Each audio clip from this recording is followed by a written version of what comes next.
नमस्कार दोस्तों, हमारे चैनल में आप सभी का स्वागत है। मेरा नाम सुधा है। कहते हैं गरीबी इंसान की राह में हजारों मुश्किलें खड़ी कर देती है, लेकिन अगर हौसले बुलंद हो तो वही मुश्किलें सफलता की सीढ़ियां बन जाती हैं। मैंने बचपन से ही अभावों में जीना सीखा था। छोटी सी उम्र में ही जिम्मेदारियों का बोझ क्या होता है यह मैं अच्छी तरह समझने लगी थी। मेरे सपने बहुत बड़े थे, लेकिन उन्हें पूरा करने के लिए मेरे पास सिर्फ मेहनत और आत्मविश्वास था। मैं एक गरीब परिवार से ताल्लुक़ रखती थी। मेरे घर में मेरे अलावा मेरे माता-पिता, मेरी छोटी बहन जानवी और मेरा छोटा भाई रहते थे। मैं घर की सबसे बड़ी बेटी थी। पिताजी इतनी मेहनत करते थे कि किसी तरह हमारे घर का गुजारा हो जाता था। हम तीनों भाई-बहन पढ़ रहे थे, मगर हमारी उम्र बढ़ने के साथ-साथ हमारे खर्चे भी बढ़ते जा रहे थे। जैसे-जैसे समय बीत रहा था, महंगाई भी लगातार बढ़ती जा रही थी, जिसकी वजह से पिताजी की कमाई घर के खर्चों के हिसाब से कम पड़ने लगी थी।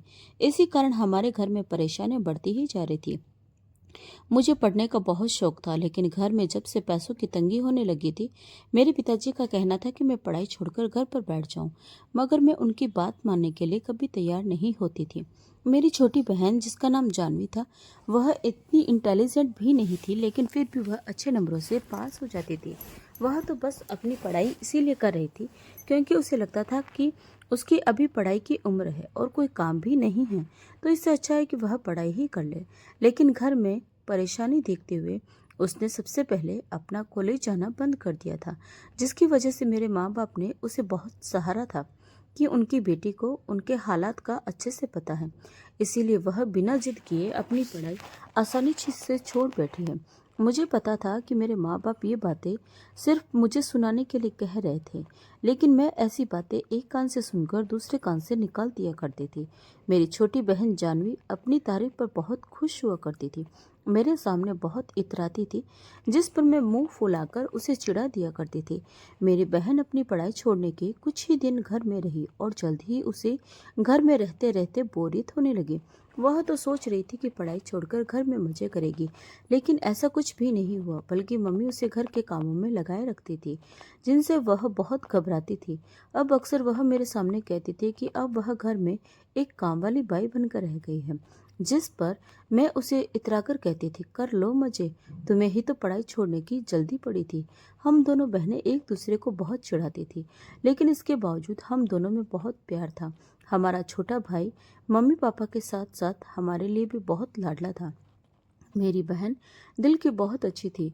उसने पापा को परेशानी में देखते हुए जल्दी से अपनी पढ़ाई छोड़ दी, लेकिन जब उसने देखा कि पापा की परेशानी उसी तरह बरकरार है, तो वह उसका हल ढूंढने लगी। उसे कोई और काम तो आता नहीं था, इसलिए उसने किसी स्कूल में टीचर की नौकरी तलाश करना शुरू कर दिया। जब उसने मुझे यह बात बताई तो मैंने उसे कहा, तुम्हारी पढ़ाई छोड़ने का क्या फ़ायदा, तुम दोबारा से इसी रूटीन पर आ जाओगे। सुबह जल्दी उठना, स्कूल जाना और दोपहर को थक हार कर वापस आना। मेरी बात पर उसने गहरी सांस भरते हुए कहा, दीदी आप तो ठीक कह रही हो, मुझे पढ़ने के लिए जाना भी इन्हीं कामों की वजह से मुश्किल लगता था। एक तो मैं घर में खाली रहकर बोर हो गई हूँ, ऊपर से घर के काम मेरा पीछा नहीं छोड़ते। मुझे ये सारे काम करना बिल्कुल भी पसंद नहीं है, लेकिन मैं पापा के लिए उनकी कमाई में हाथ बटाना चाहती हूँ, ताकि मेरे कुछ कमाने से उनका फ़ायदा हो। अपनी छोटी बहन की इतनी प्यारी सी बातें सुनकर मैंने उसे सराहा कि वह मुझसे छोटी होने के बावजूद कितना अच्छा सोचती है। लेकिन यह सब तो सिर्फ कुछ ही पलों के लिए था। उसके बाद फिर से हम दोनों एक दूसरे पर कमेंट पास करने लगे और एक दूसरे को चिढ़ाने में मग्न हो गए। जिस जगह मेरा घर था, उस जगह मोहल्ले के साथ एक नई कॉलोनी बन रही थी, और जो नए नए घर बन रहे थे वे बहुत बड़े, आलीशान और बेहद खूबसूरत थे। उन्हें देखते ही आंखों में अपने लिए भी ऐसे ही घर का सपना जाग उठता था। देखते ही देखते वहां कुछ ही दिनों में नए घरों की तादाद बढ़ने लगी। हम सभी की नजरें अक्सर उन घरों और उनमें रहने वाले लोगों पर टिकी रहती थी। उस कॉलोनी में बहुत अच्छी क्वालिटी का काम हो रहा था। वहाँ एक अस्पताल और एक प्राइवेट स्कूल भी बन रहा था। मेरी बहन ने भी वही काम करने का सोचा। वह इंटरव्यू देकर आ गई थी और अब उसे बस अपने बुलावे का इंतजार था। उसकी पढ़ाई और योग्यता देखकर स्कूल वालों ने उसे काफ़ी अच्छी सैलरी देने का ऑफर दिया।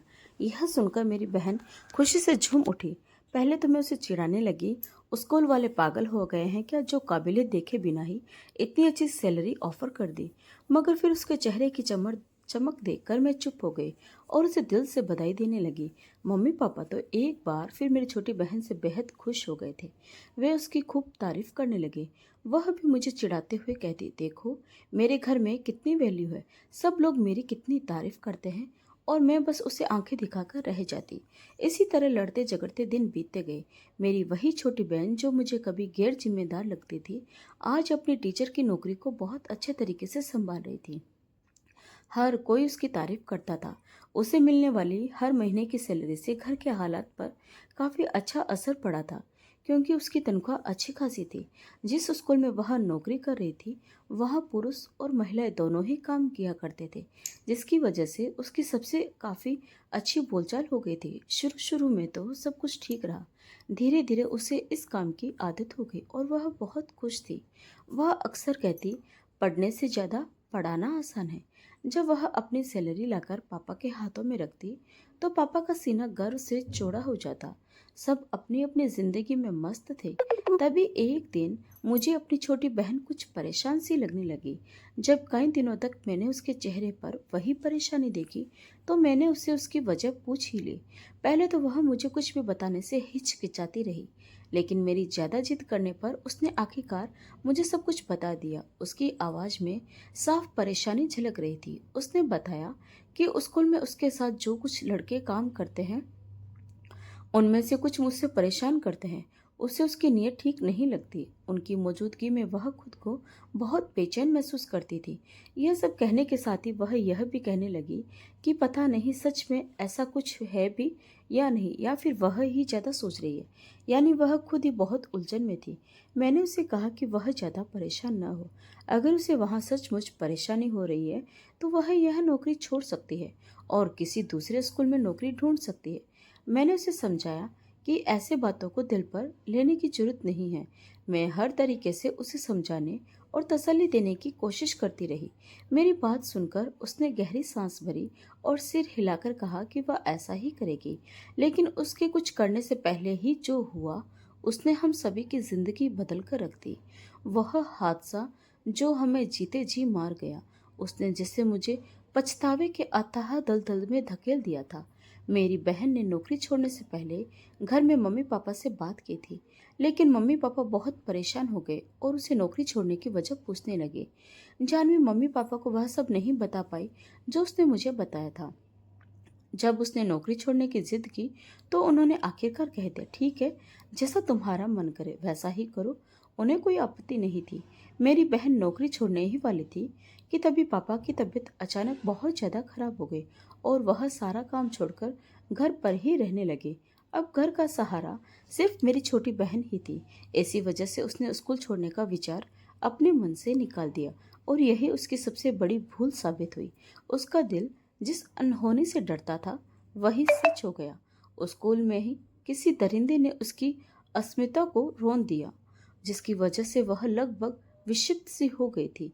जिस दिन उसके साथ यह सब हुआ, उस दिन वह घर वापस नहीं लौटी। मेरे दिल को एक अजीब सा घबराहट ने घेर लिया। मैंने पापा से कहा तो उन्होंने लापरवाही से जवाब दिया, आ जाएगी, थोड़ी देर से किसी काम में लग गई होगी। लेकिन मुझे लग रहा था कि अब बहुत देर हो चुकी है। मैं अपनी छोटे भाई को साथ लेकर तुरंत स्कूल की तरफ निकल पड़ी। मुझे मम्मी पापा पर बहुत नाराजगी भी हुई कि वे इस बात को इतने हल्के में ले रहे हैं। जब हम स्कूल पहुंचे तो वहां गेट पर सिर्फ गार्ड बैठा हुआ था। बाकी पूरा स्कूल खाली हो चुका था। उसे मेरी बहन के बारे में कुछ पता नहीं था। मैंने गार्ड से स्कूल के अंदर जाने की इजाज़त ली और फिर पूरे स्कूल में से ढूंढने लगी। आखिरकार एक जगह वह मुझे मिल ही गई। उसकी हालत देखते हुए मेरी आंखें फटी की फटी रह गई। मैंने तुरंत पास पड़ी एक चादर से उसे ढक दिया। उसकी हालत बेहद नाजुक थी। मेरे होश उड़ चुके थे। मैंने कांपते हाथों से पापा को फ़ोन किया और तुरंत स्कूल आने को कहा। पापा घबराकर फौरन वहां पहुंचे। हम जैसे तैसे उसे अस्पताल लेकर गए। अस्पताल पहुंचकर हमें बहुत सी परेशानियों का सामना करना पड़ा। मेरी बहन अपने साथ हुए इस हादसे को स्वीकार नहीं कर पा रही थी। वह तो जैसे एक जिंदा लाश बनकर रह गई थी। हम सब घर वालों की हालत भी बेहद खराब थी। सभी एक दूसरे से नजरें चुराते फिर रहे थे। हमने इस बात की खबर किसी को नहीं होने दी थी, लेकिन ऐसी बातें कहाँ छिपती है। हमारे लाख छिपाने के बावजूद धीरे धीरे लोगों को सब कुछ पता चल गया। हम जानवी को अस्पताल से घर तो ले आए थे, लेकिन उसकी हालत बहुत खराब थी। वह तो जैसे पूरी तरह मानसिक रूप से टूट चुकी थी। किसी को भी अपने पास नहीं आने देती थी। अगर कोई उसके कमरे में भी चला जाता तो वह उस पर चीखने चिल्लाने लगती थी। मैं उसके हालात पर जिम्मेदार अपने माँ बाप को समझती थी। मुझे अपने माँ बाप बहुत स्वार्थी और लालची महसूस हो रहे थे, जो पैसों के लालच में अपनी बेटी की सुरक्षा और सम्मान तक भूल बैठे थे। वे अपनी बेटी की पीड़ा को समझ ही नहीं सके थे। उसे अनजाने में ऐसे अंधेरे में धकेल दिया था जहां से लौटना बेहद कठिन था। जैसे जैसे आस पड़ोस के लोगों को मेरी बहन के साथ हुए हादसे के बारे में पता चलता गया, वैसे वैसे लोगों की कड़वी बातें भी बढ़ती गई। हम किसी से नज़र तक मिलाने के काबिल नहीं रहे थे, बल्कि हम तो घर से बाहर निकलने की भी हिम्मत नहीं खो चुके थे। मम्मी पापा अपनी बेटी की ऐसी हालत देखकर बिल्कुल गुमसुम हो गए थे।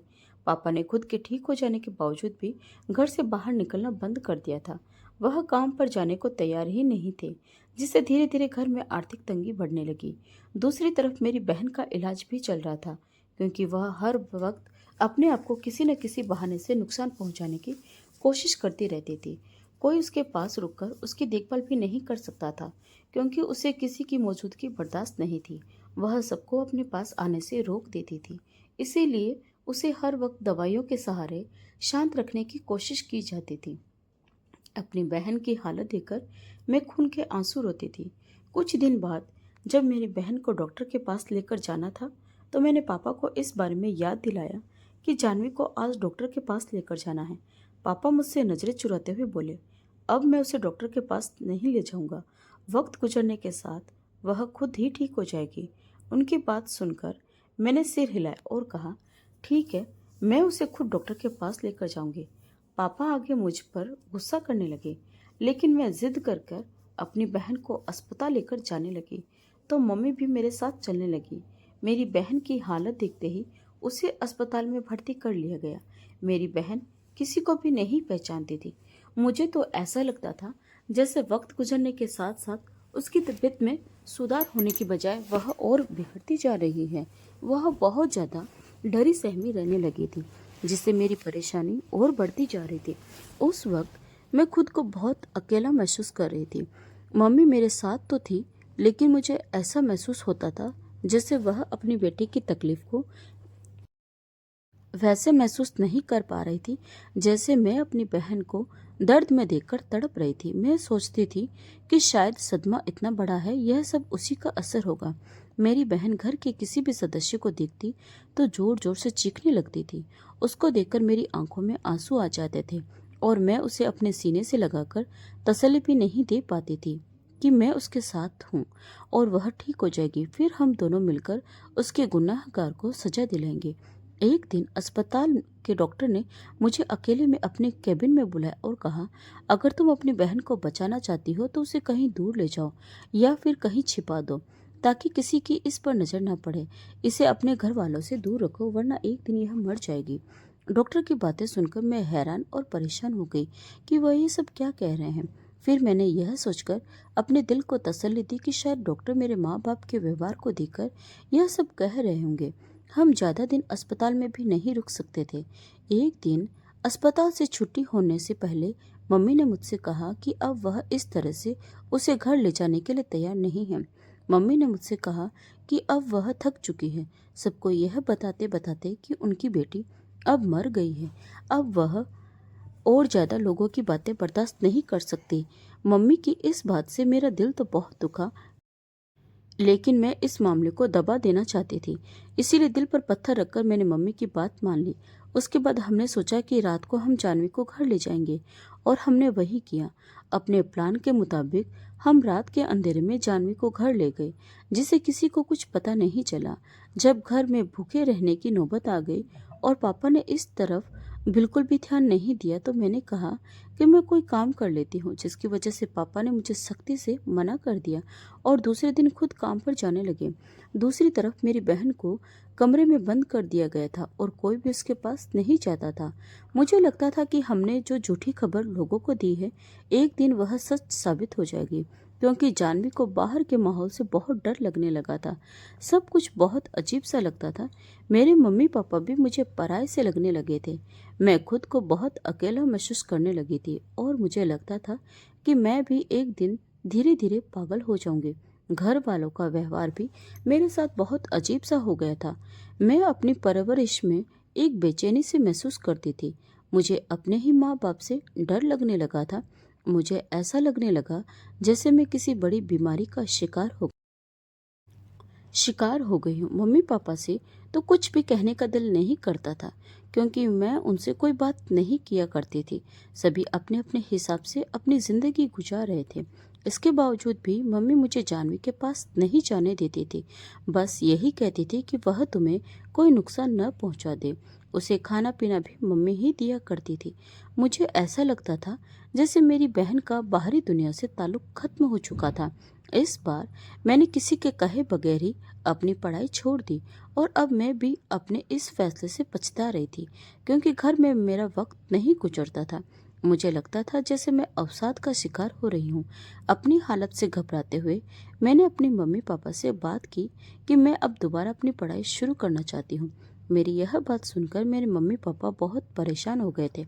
मेरी बहन जिस स्कूल में पढ़ती थी, उस स्कूल के स्टाफ ने तो ऐसी खामोशी इख्तियार कर ली थी कि जैसे उनको कुछ पता ही ना हो। उन्होंने तो यह भी नहीं सोचा था कि आखिर मेरी बहन स्कूल में पढ़ाने क्यों नहीं जा रही। उन्होंने उसकी कोई भी खबर लेने की कोशिश तक नहीं की। मैंने पापा से कहा कि पापा, हमें उस स्कूल और उसके टीचर्स पर कार्रवाई करनी चाहिए। पापा ने मुझे गुस्से से डांटते हुए कहा कि अपनी जुबान बंद रखो और यह भी कहा कि मैं उनकी जिंदगी की मुश्किलों को और ज्यादा ना बढ़ाऊं। मुझे ऐसा लगने लगा था जैसे वह मेरी छोटी बहन से तो नफरत करने ही लगे हैं, लेकिन साथ साथ मुझसे भी करने लगे हैं। हालांकि जानवी के साथ कुछ हुए हादसे में जानवी का कोई कसूर नहीं था, बल्कि वह तो बेचारी अब भी बहुत तकलीफ से जूझ रही थी। उसे हर तरफ से ताने और कड़वी बातें ही सुनने को मिल रही थी, जिन्हें अब वह समझ नहीं सकती थी, क्योंकि उस हादसे के बाद से वह मानसिक रूप से पूरी तरह टूट चुकी थी। मेरी तबीयत कुछ दिनों से काफी खराब रहने लगी थी, जिसकी वजह से मम्मी मेरा सिर दबाती रहती थी। मैं खुश हो गई थी कि उन्हें अभी भी मेरा ख्याल है और उनके दिल में मेरे लिए प्यार अभी भी मौजूद है। मम्मी मेरा सिर और पैर दबाती रहती और मैं सुकून से सो जाती। लेकिन जैसे ही दूसरे दिन सुबह उठती तो मम्मी मुझे एक गोली दे दिया करती थी और यही कहती थी कि इस गोली को खाने से मेरी तबीयत बिल्कुल ठीक हो जाएगी। ऐसे ही काफी दिन गुजर गए, लेकिन मेरी तबीयत में कोई सुधार नहीं आ रहा था, बल्कि मेरी हालत दिन ब दिन बिगड़ती जा रही थी। मैं बस सोई ही रहती थी। अपने हालात से मैं खुद ही परेशान हो गई थी। वैसे तो मुझे कोई बीमारी नहीं थी, लेकिन जब जागती थी तब भी मुझे ऐसा ही लगता था जैसे मैं नींद में हूँ। इस बात से मैं बहुत तंग आ गई थी। मुझे ऐसा लगता था जैसे कुछ बड़ा होने वाला है या फिर कुछ बड़ा हो गया है, मगर मैं अपनी तबीयत की सुस्ती की वजह से ज़्यादा कुछ सोच नहीं पाती थी। मैं अपने दिमाग पर काफ़ी जोर डालने की कोशिश करती थी, लेकिन फिर भी मैं इस कोशिश में नाकाम रहती थी। बस सारा दिन अपने कमरे में पड़े पड़े ही दिन गुजार दिया करती थी। अगर मैं कुछ करने की कोशिश भी करती तो मम्मी पापा मुझे कुछ करने नहीं देते थे। कहते, तुम अपने कमरे में आराम करो, तुम्हें कुछ करने की जरूरत नहीं है, तुम बीमार हो, बस आराम करो। इससे मेरा दिमाग खटकने लगा कि कुछ तो गड़बड़ जरूर है, जो मेरी समझ से बाहर है। जरूर दाल में कुछ काला है जो मुझे नजर नहीं आ रहा। इसके बाद मैंने उस वक्त का इंतजार किया जब मम्मी पापा की नज़र मुझ पर बहुत सख्त ना हो। मैंने जैसे तैसे कुछ कैमरों का इंतजाम कर लिया और मम्मी पापा की नज़रों से बचकर मैंने एक कैमरा मम्मी पापा के कमरे में और दूसरा अपने कमरे में लगा दिया। उनका रवैया तो मुझे कब से खटक रहा था। अब तो बस मुझे सच जाने का इंतजार था। मैं देखना चाहती थी कि आखिर मेरे सोने के बाद ये लोग क्या करते हैं। पता नहीं यह कैसा वक्त आ गया था कि मुझे अपने मम्मी पापा पर ही भरोसा नहीं रहा था। लेकिन मैं यह सब अपने दिल में सोचती थी कि जैसा मैं सोच रही हूँ, जैसा महसूस कर रही हूँ, वैसा कुछ न हो तो अच्छा ही है। काश यह सब मेरा वहम हो और यह वहम ही रह जाए। मगर ऐसा कुछ भी नहीं हुआ। कैमरे में वह सब कुछ रिकॉर्ड हो गया जो मेरे माँ बाप कर रहे थे, और साथ ही उनकी बातें भी जो वह किया करते थे। यह देखकर मेरा दिल फटने लगा। मेरे पैरों तले जमीन खिसक गई। मुझे ऐसा लगा जैसे मैं गिरने वाली हूँ। मेरा शरीर डर की वजह से कांप रहा था। मेरे अपने माँ बाप ने मेरी छोटी बहन को जहर देकर मार दिया था, और मुझे एक ही घर में रहते हुए इस बारे में पता भी नहीं चला। मैं बिल्कुल अनजान रही। वह मुझे भी इतना बेबस कर देना चाहते थे कि मैं भी बाहरी दुनिया से अपना ताल्लुक खत्म कर दूं। मुझे अपने माँ बाप से ऐसे जुल्म की उम्मीद बिल्कुल भी नहीं थी। आखिर उन्होंने मेरी छोटी बहन को क्यों मारा? मुझे ऐसा लग रहा था जैसे यह सब सोच सोचकर मैं पागल हो जाऊंगी। इस भारी दुनिया में मैं अपने आप को बिल्कुल अकेला महसूस कर रही थी। मैं अपने ही घर में खुद को अनजान महसूस कर रही थी। अब मुझे अपनी ही जान का खतरा था, वह भी किसी और से नहीं, बल्कि अपने ही सगे माँ बाप से। मेरी आंखों से आंसू बह रहे थे। मैंने खुद को अपने कमरे में बंद कर रखा था। मुझे तो लगा था कि वह लोग शर्मिंदा होंगे, लेकिन उन्होंने तो बड़े आराम से अपना गुनाह कबूल कर लिया कि वह सच में यह सब कुछ कर चुके हैं। फिर मैंने रोते हुए उन दोनों से इस सब की वजह पूछी। उन्होंने बहुत ही गुस्से में जवाब दिया कि उनकी बेटी के साथ जो कुछ हुआ था उसके बाद वह इस दुनिया में किसी को मुंह दिखाने के लायक नहीं रहे थे। वह उसकी वजह से घर से बाहर निकलने से डरते थे। उसके बाद उन्हें मुझसे भी खतरा था कि मैं जानवी की तरह उन्हें किसी मुश्किल में न डाल दूं। इसीलिए वह दिन रात मुझे नशे की गोलियां दिया करते थे, जिसकी वजह से मैं हमेशा सोई रहती थी, ताकि मैं उनका काम खराब ना कर दूं। वे अपनी बेटियों की वजह से समाज में सिर उठाकर नहीं चल सकते थे। उनका इरादा अपनी दोनों बेटियों को रास्ते से हटाने का था। वे सब अपने बेटे के साथ ही अपनी बाकी जिंदगी बिताना चाहते थे, लेकिन इससे पहले कि वे अपने इरादों में कामयाब हो पाते, मुझे सब कुछ पता चल गया। मैंने कांपती आवाज में उनसे कहा, आप कैसे माँ बाप हैं? आपके सीने में दिल की जगह पत्थर है। आपकी बेटी के साथ इतना बड़ा अत्याचार हुआ, और आप उसके गुनाहगारों को सजा दिलाने के बजाय उसी की जान के दुश्मन बन गए। आपने उसकी तकलीफ को समझने की कोशिश तक नहीं की, और मेरे साथ तो ऐसा कुछ भी नहीं हुआ जैसा जानवी के साथ हुआ। फिर भी आपने मुझे इस तरह नशे की गोलियां देकर बेबस बना दिया, सिर्फ इसीलिए कि मैं भी एक लड़की हूँ। आप लोग तो माँ बाप कहलाने के लायक ही नहीं हैं। आप दोनों हमारे सबसे बड़े दुश्मन निकले। सबसे बड़े अपराधी तो आप मेरी छोटी बहन के हैं। आप चाहते तो उसे एक नई जिंदगी दे सकते थे। डॉक्टर ने भी कहा था कि उसे कहीं दूर ले जाइए। हम किसी ऐसे शहर में चले जाते जहां हमें कोई नहीं जानता। वहां जाकर एक नई शुरुआत करते। जानवी भी धीरे धीरे सब भूलकर अपनी जिंदगी फिर से जीना सीख जाती। वह तो खुद नौकरी छोड़ना चाहती थी, लेकिन आपके लालच ने उसे नौकरी छोड़ने नहीं दी। पापा, आपने अपनी बीमारी का बहाना बनाया, और आज उसी बहाने के पीछे छिपकर अपनी बेटी की जिंदगी छीन ली। अब मैं आप लोगों के साथ एक पल भी नहीं रह सकती। उस रात मेरी आंखों में आंसू थे, लेकिन दिल में एक आग थी। मुझे अपनी बहन के गुनाहगारों को सजा दिलानी थी। मुझे उन सभी चेहरों से नकाब हटाना था जिन्होंने मेरी बहन की जिंदगी बर्बाद कर दी थी। अगर मेरे माँ बाप अपनी झूठी इज्जत के लिए अपनी सगी बेटी को मार सकते थे, तो मैं भी उनकी बेटी थी। मैंने भी ठान लिया कि अब सच को दुनिया के सामने लाकर रहूंगी। रात के अंधेरे में जब पूरा घर सो रहा था, मैं अपने लिए और अपनी बहन के लिए इंसाफ के लिए निकल पड़ी। मेरी एक खास दोस्त थी, प्रिया। वह एक निर्भीक पत्रकार थी। उसके पति विकास एक ईमानदार और तेज तर्रार वकील थे। मैंने उन्हें अपनी जिंदगी की पूरी सच्चाई बता दी। मेरी बातें सुनकर उनकी आंखों में भी गुस्सा और दर्द साफ झलक रहा था। उन्होंने मेरा साथ देने का वादा किया। कई दिनों की मेहनत और सबूतों और कानूनी तैयारी के बाद पुलिस का एक विशेष दल तैयार किया गया। फिर उस स्कूल पर छापा मारा गया जहां मेरी बहन की जिंदगी उजड़ी थी। वहां के कई शिक्षकों और कर्मचारियों की सच्चाई सामने आई। सभी दोषियों को गिरफ्तार कर लिया गया और उस स्कूल को हमेशा के लिए बंद कर दिया गया। लेकिन कहानी यहीं खत्म नहीं हुई। जांच के दौरान मेरे माँ बाप की सच्चाई भी सामने आ गई। यह साबित हो गया कि उन्होंने ही अपनी बेटी को जहर देकर मार डाला था। अदालत ने उन्हें अपनी बेटी की हत्या के अपराध में 10-10 साल की सजा सुनाई। जिस दिन अदालत का फैसला आया, मेरी आंखों से आंसू बह रहे थे। यह आंसू दर्द के भी थे और सुकून के भी। मेरी बहन को तो मैं वापस नहीं ला सकती थी, लेकिन उसे इंसाफ जरूर दिला सकती थी। हालांकि इस घटना को कई साल बीत चुके हैं।